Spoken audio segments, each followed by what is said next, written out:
श्रीराम नमस्कार. आज 5 जुलै 2020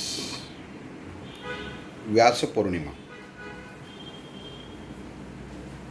काही जण याला गुरुपौर्णिमा असंही म्हणतात.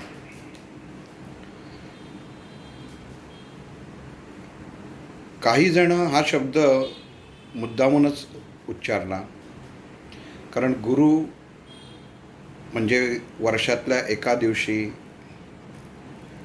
आपण ज्यांचं मार्गदर्शन घेतो त्यांच्यापाशी जायचं, जमायचं आणि तेवढा एक दिवस फक्त त्यांची सेवा करायची. असं सध्याच्या काळामध्ये गुरुपौर्णिमा असा हा उत्सव साजरा करतात. वास्तविक याला उत्सव म्हणायचा का, हा पहिला एक वादातीत मुद्दा आहे. महर्षी व्यास सर्व वेदांचे, सर्व शास्त्राचे पूर्ण अभ्यासक होते.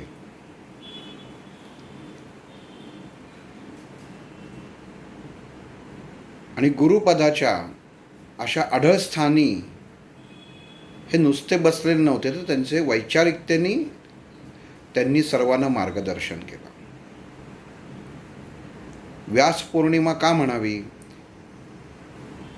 कारण महर्षी व्यासांना जेवढा व्यासंग होता प्रत्येक विषयाचा,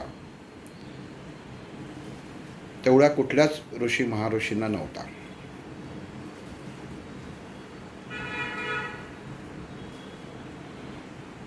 मनुष्याच्या जीवनामध्ये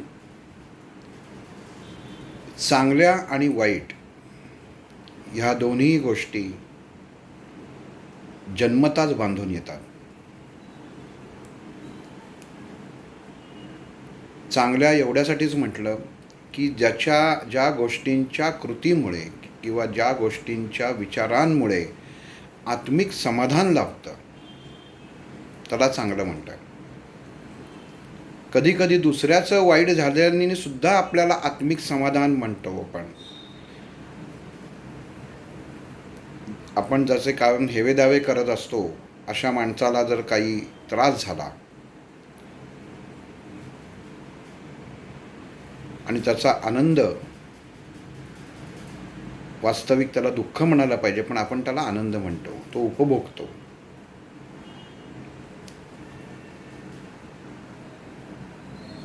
ह्याला सुद्धा चांगलंच म्हटलेलं आहे.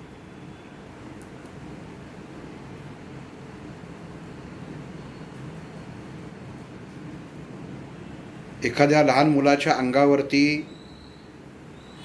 खेळत असताना रस्त्याने बाजूनं चाललेला ट्रक येणं आणि त्या मुलाचा मृत्यू त्याच्यामध्ये होणं, वास्तविक आईवडिलांच्या दृष्टीने आपण पाहायला गेलं तर समाजाच्या दृष्टीने ही अतिशय वाईट गोष्ट आहे. की आपल्याला असं वाटतं की केवढंसं छोटंसं बाळ, पण एवढ्या विशाल यंत्राखाली त्याचा जीव गेला. पण हीच वैचारिकता आपल्या कानाभोवती जर एखादा डास गुणगुणत असेल तर आपण एका क्षणात मारतो. भौतिक स्वरूपावरनं आपण सुख आणि दुःख ठरवतो. याच्यात हजारो किड्या मुंग्या आपल्या पायाखाली चिरडत असतात, पण आपल्याला त्याची जाणीव पण नसते.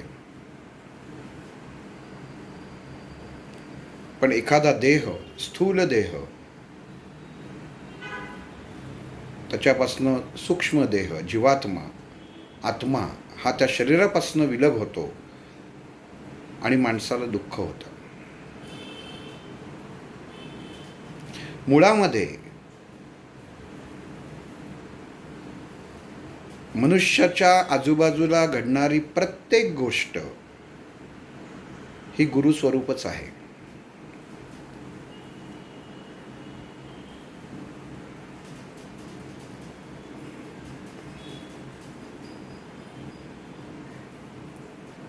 एक उदाहरण सांगतो. रामकृष्ण परमहंस आणि स्वामी विवेकानंद, आपल्या सगळ्यांना माहिती आहे की शिष्य आणि गुरु हे कसे असावे, तर ह्या दोघांसारखे असावे.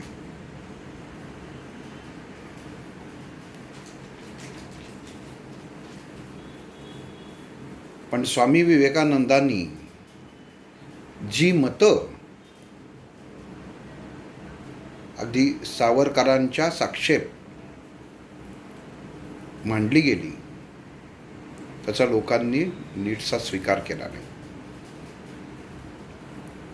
कारण स्वामी विवेकानंदांच्या कुठल्याच ग्रंथामध्ये स्वार्थ आणि मोह ह्या दोन गोष्टींना थाराच नाही.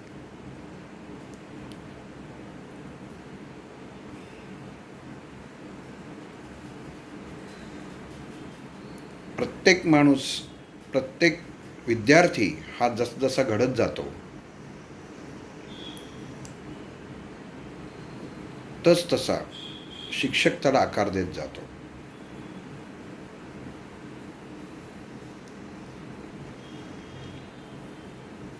एकदा रामकृष्ण परमहंसांनी सगळे विद्यार्थी बसले असताना एक प्रश्न केला, आणि तो प्रश्न नरेंद्र म्हणजे स्वामी विवेकानंदांना केला की मला सांग की एका भांड्यामध्ये अमृत ठेवलेलं आहे आणि त्या भांड्याच्या काठावर एक मधमाशी बसलेली आहे.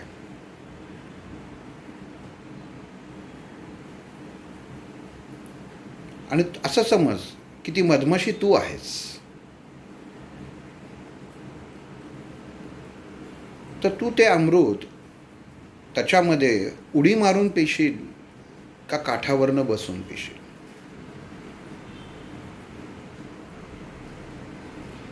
स्वामी विवेकानंदांनी उत्तर दिलं, मी काठावर बसून पेईन, त्याच्यासाठी उडी मारण्याची गरज काय? तात्विकदृष्ट्या जर विचार केला तर हे उत्तर बरोबर होतं. सर्व विद्यार्थ्यांनी त्याला अनुमोदन पण दिलं. आणि जेव्हा रामकृष्ण परमहंसांना विचाराची वेळ आली की दिलेले उत्तर योग्य आहे का अयोग्य, तेव्हा स्वामीजींनी सांगितलं की फक्त कृती ऐकलीस, कृती सांगताना जे पदार्थ सांगितले गेले त्याचं वैशिष्ट्यावरती विचार केला नाहीस. त्या भांड्यामध्ये अमृत होतं. काठावरनं तू त्या अमृतामध्ये उडी जरी मारली असतीस आणि बुडाला असतास, कारण तो माशी स्वरूपामध्ये स्वामी विवेकानंद होते, बुडूसुद्धा शकले असते. मधमाशीचं उदाहरण एवढ्यासाठी की मधमाशीचे पंख हे जर ओले झाले तर ती माशी उडू शकत नाही आणि ती मरून जाते. हा विचार विवेकानंदांनी केला. पण रामकृष्ण परमहंस म्हणतात, जर तू अमृताच्या कलशामध्ये उडी मारली होतास, खाली अमृत होतं, तर तुला मरण हे नव्हतंच.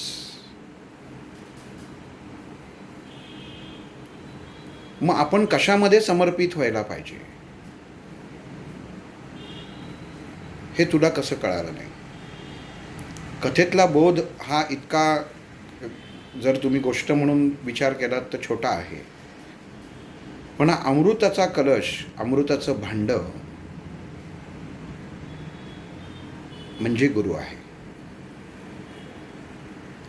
आणि गुरु म्हणजे कोण? ते व्यक्ती नाही. अंधार आणि प्रकाश. अंधार म्हणजे बाहेर पडणारा अंधार, सूर्य मावळल्यावर अंधार होतो, तो अंधार नाही. विचारांचा अंधार आणि विचारांचा प्रकाश. मग गुरु हा अमृतरूपी असतो. त्याच्यामध्ये तुम्हाला उडी मारल्याशिवाय तुम्हाला त्याचे गुण प्राप्त होत नाहीत. म्हणजेच काय की जीवनामध्ये माणसाला चांगल्या आणि वाईट गोष्टी या दोन्हीही गोष्टींना सामोरं जायला लागतं.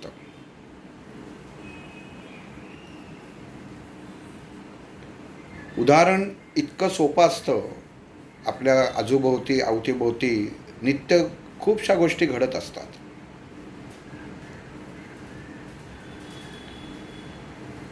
पण आपण किती बघतो? मुळात अंधार म्हणजे काय हेच आपल्याला कळत नाही. उजेड बाजूलाच राहिला. आणि खरा सद्गुरू हा ज्ञानाची ज्योत जेव्हा तुमच्यामध्ये जागवतो, तेव्हा तुमच्या आत्मज्योत कशी प्रकाशित होते आणि आत्मज्योतीचा प्रकाश काय हे तुम्हाला समजावून सांगतो. त्याची ओळख जेव्हा पटते तेव्हा समजायचं की गुरु आणि शिष्य, शिष्य याचा अर्थही सुद्धा इतरत्र शेष. आणि कुठलाही गुरु हा एकच शिष्य तयार करतो, बाकी विद्यार्थी असतात.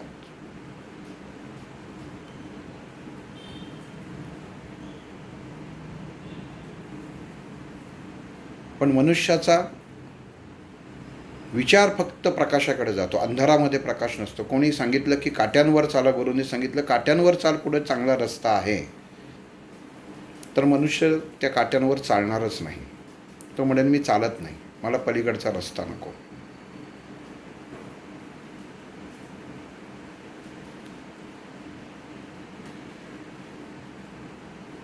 नुसतं म्हणायला गुरु उपयोग नाही. जीवनातला वैचारिकतेतला अंधकार काय?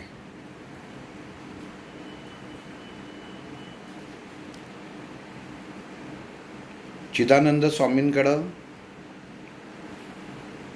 एकदा एक शिष्य येतो. जेव्हा गुरु आणि शिष्य हे नातं तयार होतं, तेव्हा हे नातं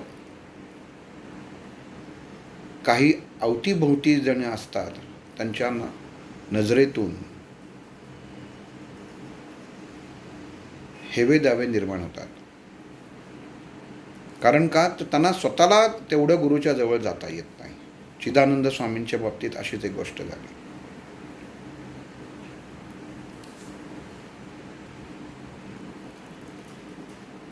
त्यांनी शिष्यवर्गांचा एक दिवशी परीक्षा घ्यायची ठरवलं.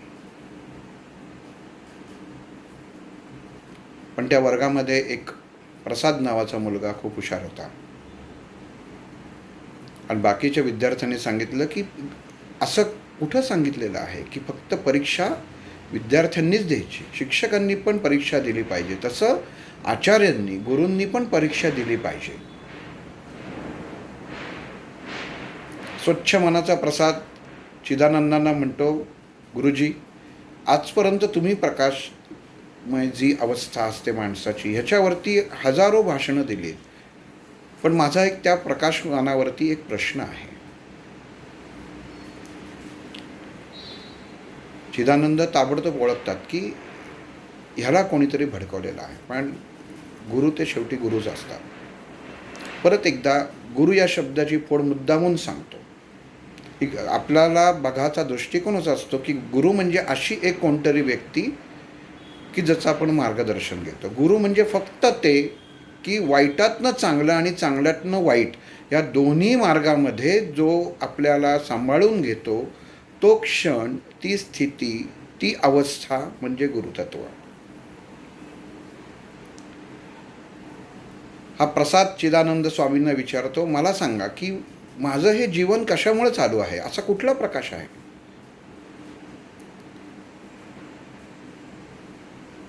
चिदानंद स्वामींनी ठरवलेलं असतं की आत्मज्योत म्हणजे काय हा आज विद्यार्थ्यांना विषय द्यायचा,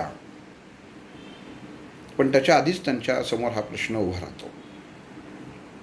आणि त्या प्रसादला सांगतात, हा जो सूर्य दिसतो आहे, ह्या सूर्याच्या प्रकाशामधनं हे जे तू सर्व जग पाहत आहेस, हीच आत्मज्योत आहे.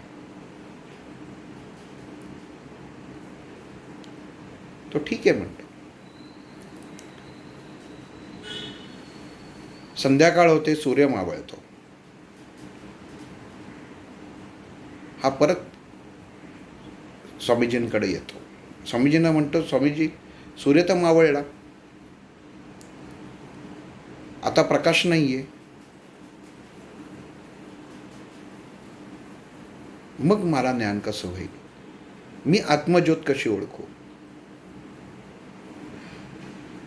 स्वामीजी म्हणतात, वरती बघ, चंद्र दिसतोय, त्या चंद्राच्या प्रकाशात तुला जे दिसतं आहे ते ज्ञान आहे, ती आत्मज्योत आहे, तो आत्मप्रकाश आहे. तो विद्यार्थी पण खूप हुशार असतो. तो अमावस्येच्या दिवसापर्यंतची वाट पाहतो आणि अमावस्येच्या दिवशी परत येतो आणि त्यांना विचारतो की गुरुजी आता सांगा, आज आता सूर्य पण मावळलेला आहे, चंद्र पण नाही, मग आता प्रकाश कुठं आहे? गुरुजी सांगतात, हा समोर जो दिवा तेवतोय त्याची जी ज्योत आहे त्याच्यातनं तुला दर्शन होतंय.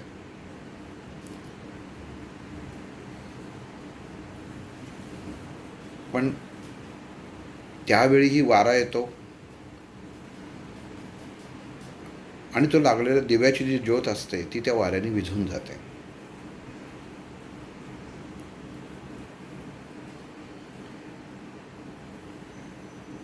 तो विद्यार्थी, तो प्रसाद चिदानंदानं विचारतो, गुरुजी आता सूर्यही नाही, चंद्रही नाही,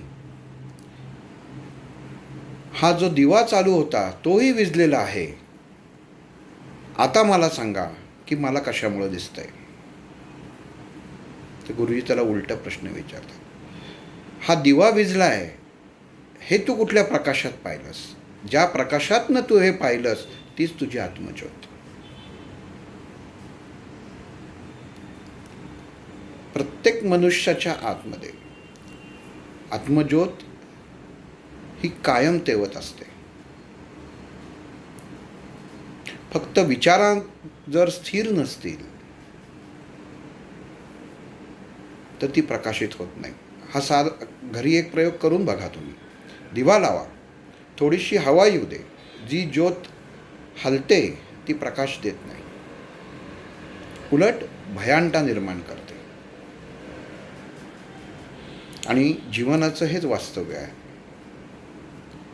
मन जर स्थिर झालं नाही, अस्थिर असेल, तर ती आयुष्याची शोकांतिका आहे, भयांटा आहे.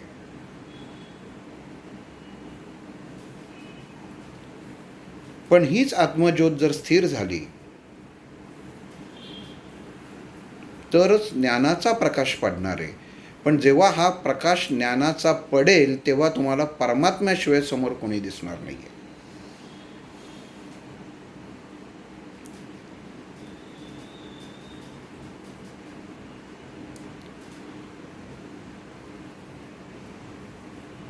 अंधार आणि उजेड ह्याच्यामधली जी अवस्था,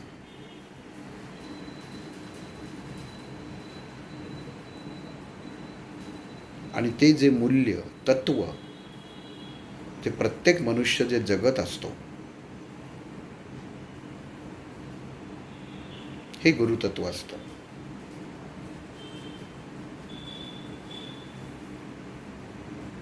एखादा कुंभार जेव्हा मडकं तयार करतो तेव्हा ते मडकं तयार करताना बाहेर जसजसा आकार येत जातो तसतसं त्याला एका हाताने आतनं धरतो आणि एका हाताला बाहेरनं धरतो आणि आकार देता देता तो थापटा असतो.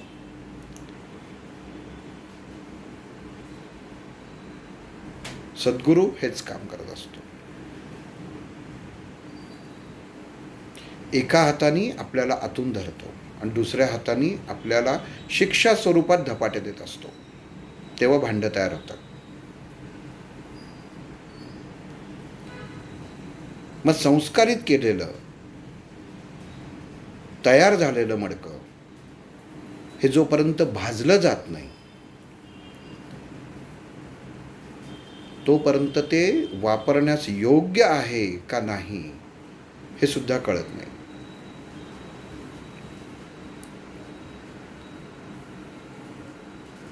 4 दिवसाच्या ओळखीवरती कोणाला सद्गुरू करणं हे किती चुकीचं आणि घातक ठरू शकतं.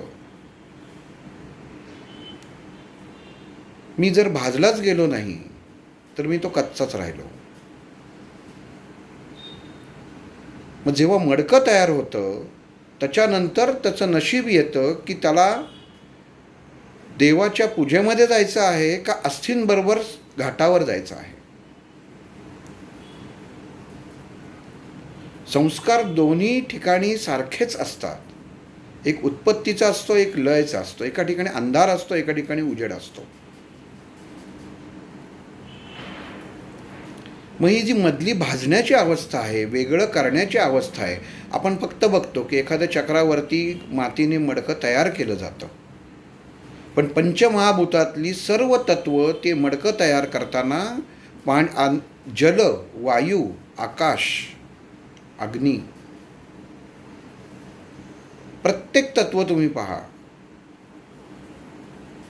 ते मडकं तयार करताना वापरलेलं असतं. आपण फक्त म्हणतो माणूस मेला, मडकं घ्या, त्याच्यामध्ये काय जे गोवऱ्या असतील त्या टाका, समोरच्या माणसाला 3 बांबूच्या काड्यांवर ते धरायला सांगतात आणि स्मशानात नेता येतं. पण मडकंच का, हा कधी कोणी विचार केला नाही. तर हे मडकं हे सद्गुरू आहे.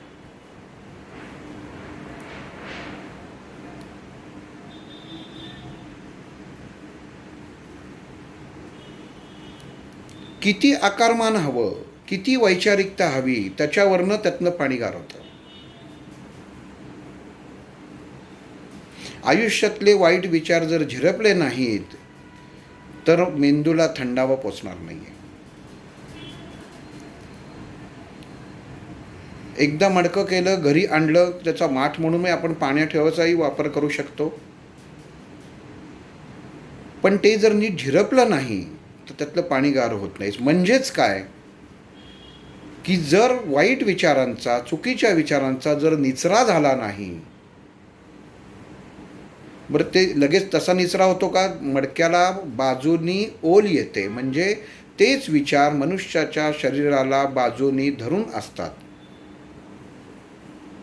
पण जेव्हा ते बाहेरनं धरले जातात तेव्हा आपल्याला कळतं, जेव्हा मडकं बाहेरनं ओलं लागायला लागतं तेव्हा आपल्याला कळतं की आता हे झिरपतंय, आता पाणी आतनं गारवणार. म्हणजेच वाईट विचार जेव्हा बाहेर यायला लागतात तेव्हा आतमधलं जे साठवून ठेवलेल्या गोष्टी आहेत या स्वच्छ व्हायला लागतात. जीवनातला नको असलेला भाग काढलं की आतमधनं आपोआपच शिल्पासारखं प्रगट होणार आहे. नको तो भाग काढायचा. शिल्प असतो जो शिल्पकारालाच फक्त दिसतो दगडामध्ये की मूर्ती कशात आहे. एखाद्याने आणून ठेवलं तर त्याला कळणार नाही. त्याला सांगितलं हा गणपती, तो म्हणेल मूर्ख आहे का, हा दगड आहे त्याच्यात. पण तो शिल्पकारच ओळखू शकतो.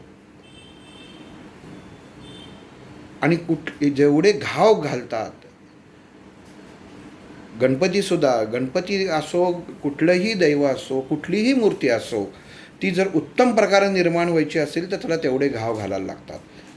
मग जर हे परमेश्वराच्या बाबतीत घडू शकतं, परमेश्वराच्या बाबतीत घडतं, तर मग हीच गोष्ट गुरु मनुष्याच्या बाबतीत करतो.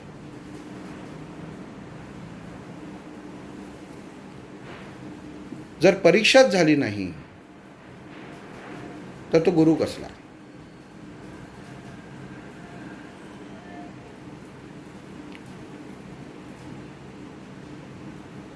मडक्यासारखं जीवन हे प्रत्येकाला जगता आलं पाहिजे. जोपर्यंत आयुष्याचा थंडावा आहे तोपर्यंत तो घेता आला पाहिजे. आणि ज्या दिवशी तो थंडावा संपेल तर उत्पत्ती, स्थिती, लय अशा या 3 बांबूंच्या त्रिकोणावरती हा आकारमान असलेला देह अंतिम प्रवासाला शिवतत्वापर्यंत जातो.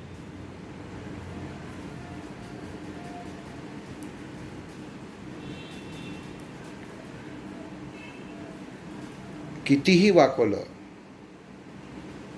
तरी सहजासहजी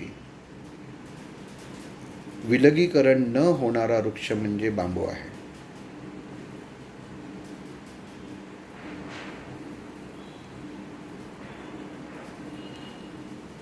पंचतत्व हा त्या बांबूचा गुण आहे, वृक्षाचा गुण आहे. पंचतत्व ही पाचही तत्व ज्या वृक्षामध्ये सामील आहेत ते एकमेव वृक्ष म्हणजे बांबू आहे. आपण पाहिलं असेल, स्मशानात गेल्यानंतर अंतिम संस्कार करताना जे ज्या तिरडीवर बांधतात ती बांबूची तिरडी बाजूला टाकतात, ती जाळत नाहीत. कारण पंचतत्वाला तुम्ही जाळू शकत नाही. देह अगोदरच निश्चित झालेला आहे, तो पंचतत्वात विलीन झालेला आहे. फक्त जो स्थूलता आहे ती अग्नीमार्फत नष्ट केली जाते.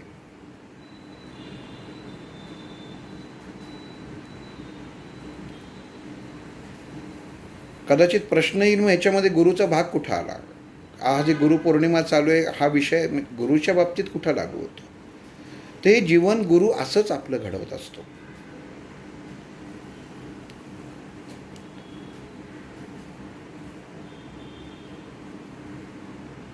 आपण पाहिलं असेल की जुन्या ऋषीमुनींच्या पाशी एक कमंडलू असतं. त्या कमंडलूमध्ये पाणी असायचं. ते नुसतं शिंपडले, पाणी शिंपडलं की त्या समोरचं विद्यार्थ्याचं काम व्हायचं. किंवा कुठलीही एखादी शक्ती जागृत करायची असेल तर त्यातलं ते फक्त पाणी शिंपडायचे. आपण बघताना फक्त तो कमंडलू बघितला, दत्तगुरूंच्या हातामध्ये तो कमंडलू बघितला, पण ते कमंडलू आहे का? ते पंचतत्व आहे.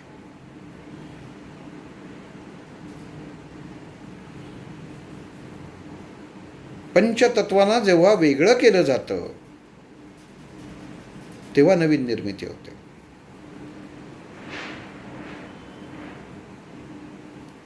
मग दत्ताच्या हातामध्ये पंचतत्व कशासाठी हवं? कारण त्रिगुण तिथं आहेत. त्रिगुणात्मक त्रैलोक्य दत्त हा जाणा. म्हणजे त्रिगुण म्हणजे सत्व रज तम हे गुण मिळून दत्त तयार होत नाही. बऱ्याच जणांचा गैरसमज आहे. ब्रह्मा विष्णू महेश अशी 3 मुखं आहेत. नक्कीच आहेत. सत्व रज तम तिन्ही गुण आहेत, त्रिगुण आहे. पण ही त्रिगुण मिळून दत्त होत नाही. तर या 3 गुणांचा जो मालक आहे तो दत्त आहे. निर्गुण हे तिन्ही गुण ज्याच्यात नाहीत, पण दिसताना तर तिन्ही एकत्र दिसतात, म्हणजे मालक आहे तो. प्रत्येक मनुष्यात सत्व रज तम हे तिन्ही गुण असतात. ज्याच्याकडे जो फक्त सत्वगुणी असतो. गौतम बुद्धांमध्ये सुद्धा सत्वगुण जास्त होता, पण तमोगुण होता तेव्हा सत्वगुण जागृत झाला.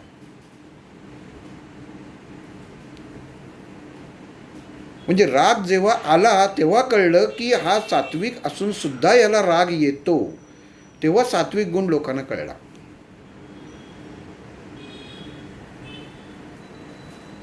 आणि तमोगुण तसाच कळला ज्ञानेश्वरांचा.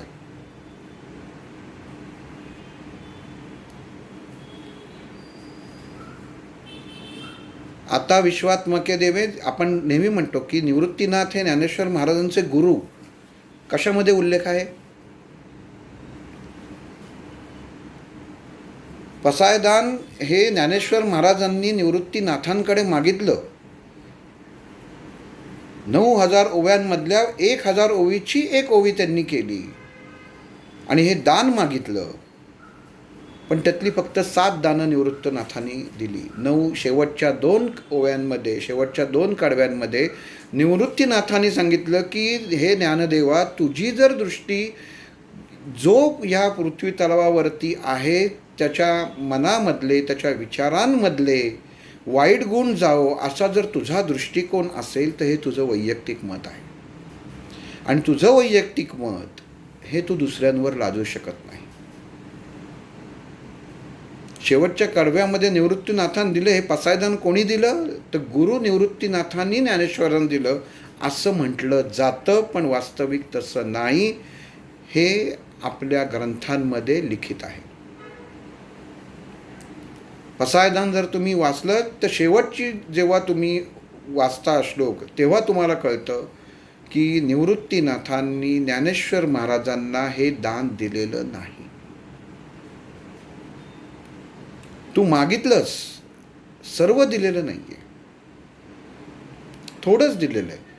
कारण ज्ञानेश्वरांनी जरी मागितलं, ज्ञानेश्वरांनी जो अवतार घेतला तो शेवटी मनुष्य देहात अवतार घेतला. सत्व रज तम हे तिन्ही गुण ज्ञानेश्वरांमध्ये होते. मग मनुष्य देहामध्ये जरी परमेश्वर असला तरी त्यांनी केलेली कृती ही योग्यच, आणि ते प्रमाण हे ग्राह्य धरलं जात नाही. कारण जेव्हा कुठला अवतार होतो तेव्हा भगवंत परमात्मा एक पायरी खाली उतरतो, त्याच्या तत्वापासून खाली उतरतो.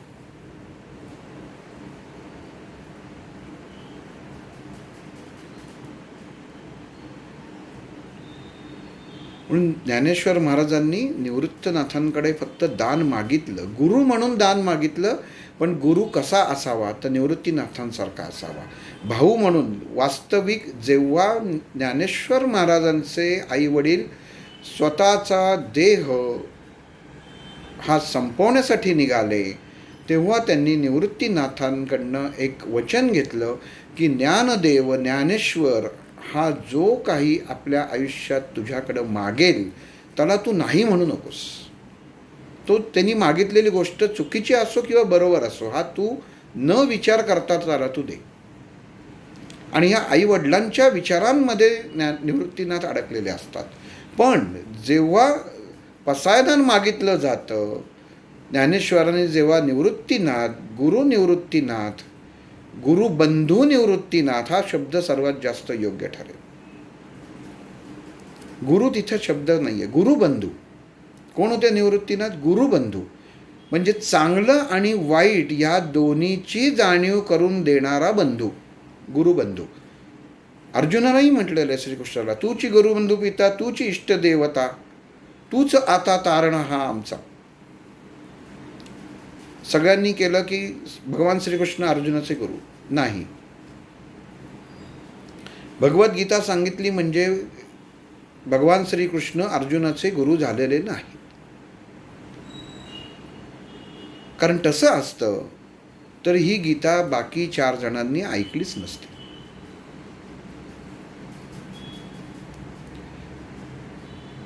आणि तेच शब्द गुरुबंधू निवृत्तीनाथांकडनं माऊलींनी जेव्हा मागणं केलं तेव्हा विचारपूर्वक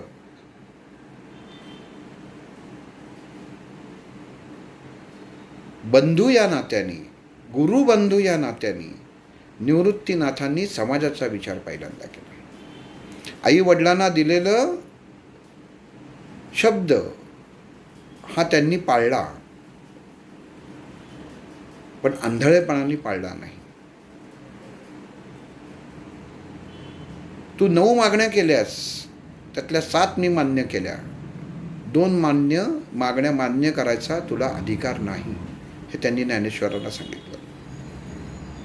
समोरचा माणूस वाईट आहे का हे ठरवण्याचा अधिकार हे ज्ञानदेवा तुला नाही. समाजामध्ये वाईट दिसणारा माणूस हा आपल्या दृष्टीने वाईट असतो, तो दुसऱ्याच्या दृष्टीने वाईट असेलच असं नाही.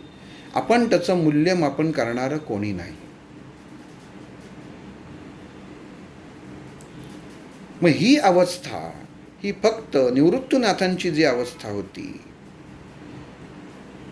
ही गुरु अवस्था झाली. त्यांनी लगेच भावाचा हट्ट पुरवला का? ज्ञानेश्वरांचा हट्ट पुरवला का? वास्तविक पाहायला गेलं तर ज्ञानेश्वरांनी कोणासाठी मागितलं होतं? ते या जगासाठी मागितलं होतं. पण तरीही निवृत्तीनाथ म्हणतात तुला वाईट ठरवण्याचा अधिकार नाही. हा तुझा वैयक्तिक दृष्टिकोन झाला.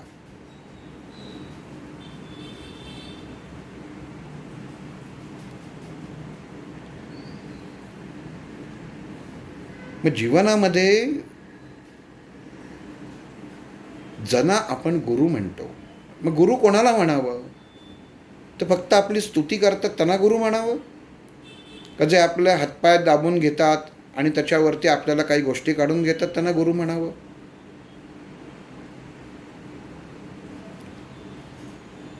चांगलं आणि वाईट दोन्हीही ज्ञानाचा तुमच्या जीवनामध्ये योग्य उपयोग कसा होईल ह्याचं योग्य तुमच्या विचाराप्रमाणे, आचार विचाराप्रमाणे जो व्यक्ती मूल्यमापन करतो त्यालाच गुरु म्हणावं. गुरु म्हणजे व्यक्ती नाही, हे कायम समजून घेतलं पाहिजे. हे ज्ञान आहे. रस्त्यात दारू पिऊन पडलेला दारुडा सुद्धा सांगतो की जर तो काहीतरी शिकवून जातो माणसाला की मी जर दारू प्यायली तर अवस्था माणसाची ही होते. ही शिकवण आहे. मग ही वाईट का चांगली? ही चांगलीच शिकवण आहे की दारू प्यायल्यानंतर रस्त्याच्या कडेला माणूस पडतो, अनेक प्रकारचे जंतू त्याच्या अंगावर बसलेले असतात, घाण बसलेली असते. मग ह्याच्यातनं माणसांनी चांगलं शिकायचं का वाईट शिकायचं? चांगलं शिकतो माणूस. म्हणून प्रत्येक गोष्ट जी वाईट आपण असा विचार करतो ती वाईटच गोष्ट दर्शवते असं नाही, त्याच्यात चांगला भाग पण असतो.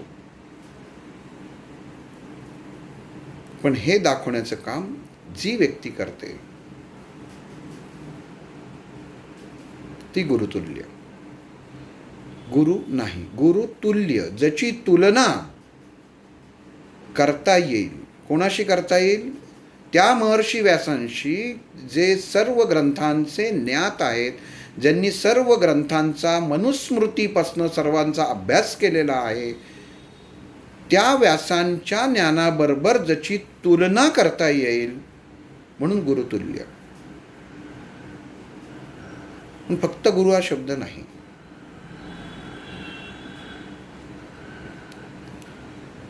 पौर्णिमा म्हणजे ज्यावेळी चंद्राची कंपन शक्ती ही जास्त तीव्र असते,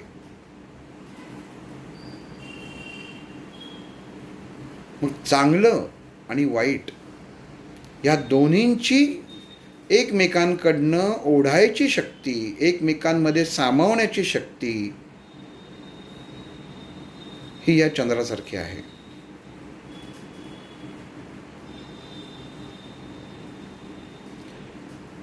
चंद्र कसा आहे? शीतल. मग उजेड कसा देतो? गच्चीमध्ये ठेवलेल्या दुधामध्ये जर चंद्रप्रकाश पडला तर त्याच्यामध्ये बदल होतात. ते कंपनामुळे नाही होत, ते चंद्रप्रकाशामुळे होतात. मग एवढा लांब असलेला चंद्राचा प्रकाश म्हणजे त्याच्यात तेज असलंच पाहिजे. त्याच्यापासून थोडं लांब तुम्ही स्वतःच्या घरातला गॅस धरा किंवा दुसरं काही अजून धरा, तापणार आहे का दूध? ते म्हणजे चंद्र म्हणजे फक्त शीतलता नाही.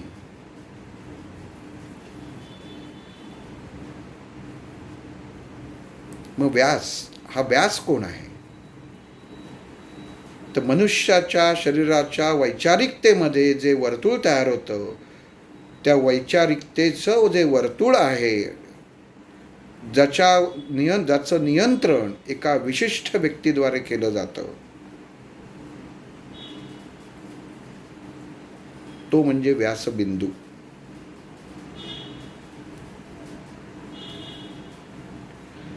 एखादा वर्तुळ कागदावर तुम्ही काढून बघा आणि नंतर एखादा छोटासा बिंदू काढा. त्या अख्खं पूर्ण व्यास जाऊन त्या बिंदूवरती माणसाचं लक्ष केंद्रित होतं.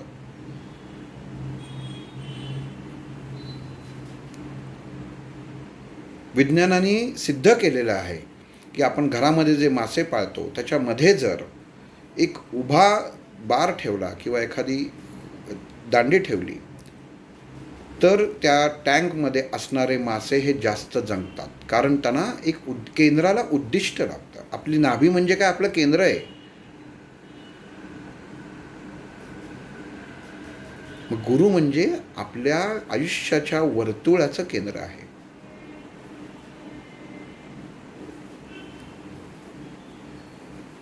हे समजून घेणं गरजेचं आहे. मातृदेवो भव, पितृदेवो भव, आचार्य देवो भव. मातृदेवो भव का?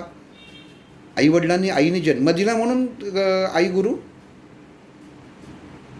उपजतच आईच्या दुधामध्ये ते ज्ञान असतं. कुठला धडा देते पहिली आई? गुरुपर्यंत गुरु पण धडा देत नाही. आईचं दूध पहिलं धडा देतं.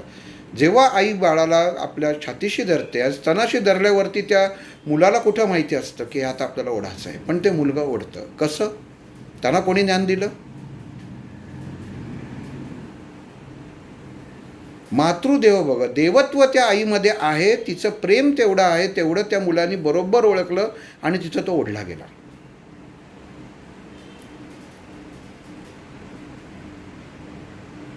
शिकवलं का कोणी? नाही शिकवलं. गर्भसंस्कार झाले का? नाही झाले.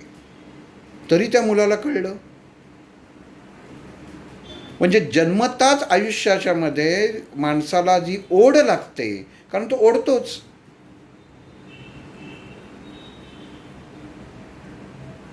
ती त्याच्या आयुष्याच्या शेवटपर्यंत लागते.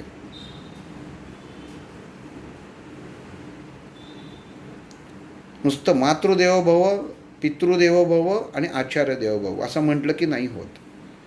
त्यातलं वाईट काय, चांगलं काय, ह्याचा विचार होणं गरजेचं आहे.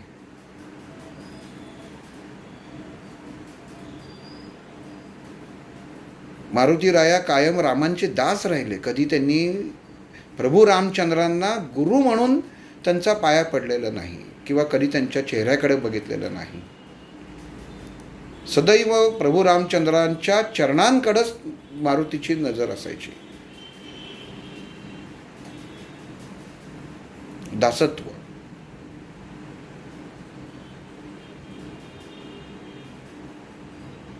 म्हणून जीवनामध्ये गुरुपेक्षा दास मिळणं खूप गरजेचं आहे. आणि तो जर दास मिळाला तर आपली नजर त्याच्या चरणांशीच हवी. चरण हा शब्द इथं की एवढ्यासाठी वापरला, पाय हा शब्द वापरला नाही की कितीही चुकीच्या ठिकाणी जरी ते पावलं गेलेली असतील तरी त्याच्यामध्ये ती शुद्धता असते, विचारांमध्ये शुद्धता असते, आचारांमध्ये शुद्धता असते.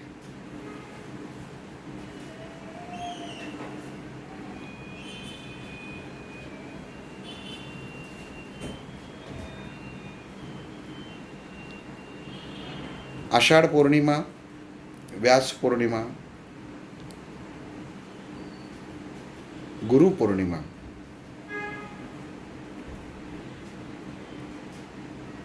तीन अशी वेगवेगळी नावं असलेले पूर्णत्व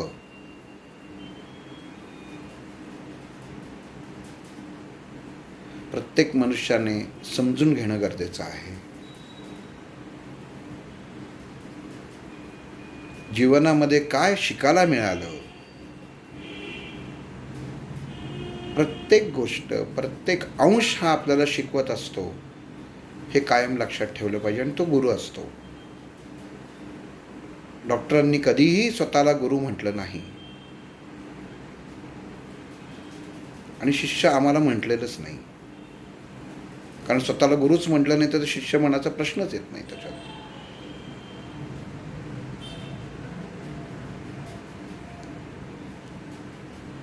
आज भाग्य आहे की जे डॉक्टरांकडनं ज्ञान लाभलं आणि आपल्यापर्यंत हे ज्ञान पोहोचवण्याची संधी मिळाली.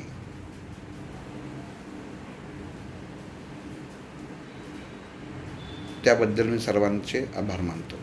श्रीराम.